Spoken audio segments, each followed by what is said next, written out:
Alright boys, it is Thursday morning and you guys should know exactly what that means. It is time to talk about what you need to do today and this weekend in college football 26. Before we hop in and talk about anything brand new, we do have a few quick small things we do need to go over. First things first, we are currently on the road to 2,000 subscribers, so if you guys are new to the channel and you do enjoy daily CFB Ultimate Team content, I feel like you already know what to do. Get on there, drop a like on this video if you have not already, and now that we got that all out of the way, let's hop into today's morning video. For those who are new around here, we do upload this video every single Thursday morning. Essentially, the entire idea behind this video is I understand you guys have school, you guys have work, so locking in on the weekends and the days leading up to the weekends is the most time you guys have to grind. Making sure you're capitalizing on that time, I'm telling you, it is only going to be beneficial. Later today, we do have the all seasons LTDs as well as additional limited time players going live. Cards do look pretty good. I wouldn't focus too much on trying to pull those cards because they will be in packs for the entire week. We also do have a brand new season 2 player. I guess we have a few season 2 players going live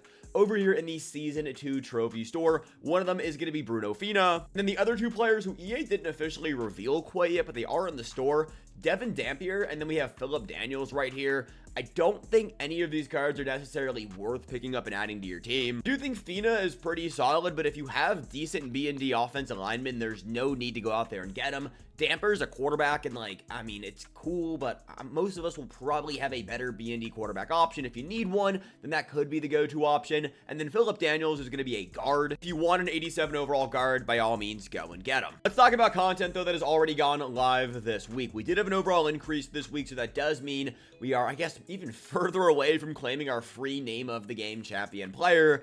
But still make sure you guys are locking in and knocking out your name of the game solos. These things are annoying. You can see I haven't done them since week 4. I will eventually get them done. Speaking on super annoying solo challenges, stars of the week right here. These things aren't as lengthy as other solos when it comes to the amount of solos we have to do, but they're still just as complicated and just as annoying. Make sure you guys come in here and knock this one out. Score 2+ rushing touchdowns in the first quarter, but you have to rush less than 4 times. This challenge right here was one of the worst things I've been trying to do. I will eventually get it done. You guys should get all of these done. They are very, very important. The tower is one of those things that also does suck, but you should probably get it done. In order to move on to the Season 3 tower, you're going to have to beat the Season 2 tower. You guys can see I have not even started the Season 2 tower, so realistically, those aren't probably going to get done for me. If you do value the tower and the tower players, it is something you might want to knock out this weekend. The Gatorade and Mountain Dew challenges are very easy. I would try to get those done. They will take you less than 5 minutes, and everything else in here, as of right now, I just no longer consider a priority. Moving on over to the Season 2 Field Pass, we can take a look at all of the challenges we have tied into the promos directly. First up, I guess we got college kickoff. This is going to expire tomorrow, so if you guys want to get these done, unlock the kickoff lockers, go in here and get them done. These track in any Ultimate Team game mode for the most part, so you can go and do, college OT, online head-to-head. The study hall offline mode, another really good way to grind through XP. We'll talk about that here in a few. All of these will track in the most part for all of those modes, so go in there and get them done. Stars of the week, though, is what I want to talk about. It's looking like the milestones aren't going to expire, which is a big W right there, so you can still unlock all of the coin packs as well as the additional 84+ overall B&D players that you guys get for finishing off the milestones, but the weeklies are going to expire every single week. The reason this matters is every single week you are going to unlock a Star of the Week star token. Now, this week is a little bit different from I guess it was week 0. You actually have to play games in the Star of the Week head-to-head event, which last week you didn't have to do that to get the weekly token. That event is going to be over here in the event tab, just quickly going through all of the events we have right now. That Glory Day is no longer active. Game Day Rivals and Scrimmage Season will be expiring tomorrow. Probably not worth your time. Gridiron Stars, this is the Stars of the Week mode. It's not very long games, very similar to College Overtime. I will say the College OT rewards are definitely a little bit better. Would still recommend you guys spend some time in here and get that done, especially if you want to get the Stars of the Week star token. Those tokens are important because by collecting all 17 of them, you will unlock a free 93 overall player in about 16 more weeks. You have to unlock every single week's worth, so make sure you guys are doing that as we go. Going back over to challenges right now, I guess the next big one would be Alumni. Alumni just gives us coin packs. Make sure you guys are getting these done. These track in any game mode, and then of course we have Names of the Game. Names of the Game has 3 more drops remaining. Crazy to say that out loud. These challenges either track in the Name of the Game event or any Ultimate Team game mode. When they track in any Ultimate Team game mode, you have to have 2 Names of the Game players in your lineup, so make sure you guys have that as you play through the game. You will knock these things out. You can see apparently it looks like I haven't been. I will get these done. We also have the name of the game limited time event, which is a little bit of a grind. You're going to need to play 30 games in here. Knock out all of those challenges is to unlock the names of the game tokens. Now, these names of the game's tokens are used over here in sets to claim free names of the game champions. The only issue is every time we have had an overall increase, the price per token has actually gone up. Something interesting right here is every single time that timer has hit 0, we've actually had an overall increase. You guys see that ends in 19 days, 5 hours, and 13 minutes. It said it last time and it lined up perfectly with the next overall increase, so we can expect to see 90 overall champions in right around, I guess it's a little more than 2.5 weeks, which does perfectly align with the end of Season 2, so it all does make sense. Really what I'm trying to get at here is we're going to have one more overall increase during the longevity of the name of the game promo, so I mean, get your tokens done, but don't spend them until probably the end of Season 2. That is everything promo related. Let's talk a little bit about Season 2. Today, our weekly challenges are going to refresh. I did not gain special team yardage. I will try to get this done. I don't really know if I will. It's not that much XP. It's not the be-all, end-all. The milestones is where a majority of your seasonal XP is going to come from.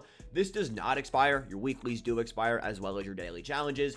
By getting all of these done, you got to grind through your Season 2 Field Pass. We have about 20 days remaining until the season is over. The money level to get to when it comes to your Season 2 Field Pass, there are two. Level 50 for the free 89 overall DB, and then level 51 for the Season 2 token. You guys can see right now, I most definitely have not been grinding as much as I probably should. I will step in. I will get all of this done. There is a ton of XP just for me to earn as I go through, and I'm sure a lot of you guys have a very similar situation. Make sure you guys are doing majority of your weeklies every single week. Do your dailies. It's just little XP that does add up over time. Season 2 isn't that close to ending, but like we're like 2.5 weeks, a little bit more, 20 days away from Season 2 ending. So I would spend some time in there, and I would try to knock all of that out. I'm currently on day 20. I don't know if I think I've actually missed it, but at day 42, you are going to unlock a free 89 overall player pack, but you guys can see right there, I'm only 20 out of 42, and there are 20 days remaining. I don't know how I didn't log in every single day. I'm pretty sure I did. It is what it is. I'm not going to complain about it too much. But make sure you guys, if you are currently on track, continue to log in every single day so you guys can claim a free Season 2 89 overall player. Cool on EA's end for giving us something like that. I think it's, a reason to log in every single day. I will say it does refresh every single day. For Season 1, it was 11 a.m. Not the be-all, end-all, but just things to think about as we go. Moving over to offline game modes. What is the best offline game mode to play? I mentioned the study hall mode earlier. Very good, very easy, gets you some decent coin rewards, but also good for stacking up that XP as well as those challenges. And then when it comes to online modes, I mean, realistically, if you have to knock out those Star of the Week wins, or I guess it's just even playing the games, that's going to be the #1 online mode to play. Get your 6 games in, unlock that Star of the Week token. That is what I'm going to do as I'm editing up this video, as I'm going throughout my day. I will get those done. And then over here at head-to-head, I mean, obviously, we're going to have Gauntlet go live later this week. I do think College OT is still the best way to make coins in this game. 3,000 wins for 1 win, 7,000 wins for 2 wins, 82 plus overall player pack for going 3-0. Extra credit is essentially cut champs, just a little bit worse. And then head-to-head regs, I mean, it's regs, and it's decently rewarded, especially if you guys can get up to the natty pack. That said, boys, is what you need to do today and this weekend in College Football 26. I didn't really talk about the store because there really isn't too much to do in here. Of course, EA is recommending packs for me nowadays. That's fun right there. Trading is a little bit hard to get if you guys are like wanting to open up training packs. I mean, we do have some really solid LTDs going live today. There are definitely ways to get cheap training in this game. You just kind of have to prepare ahead of time. So if it is something you want to do, go in there, get after it, and go get your cheap training. With that said, have a great rest of your day. Love you guys as always. Peace, and have a good one.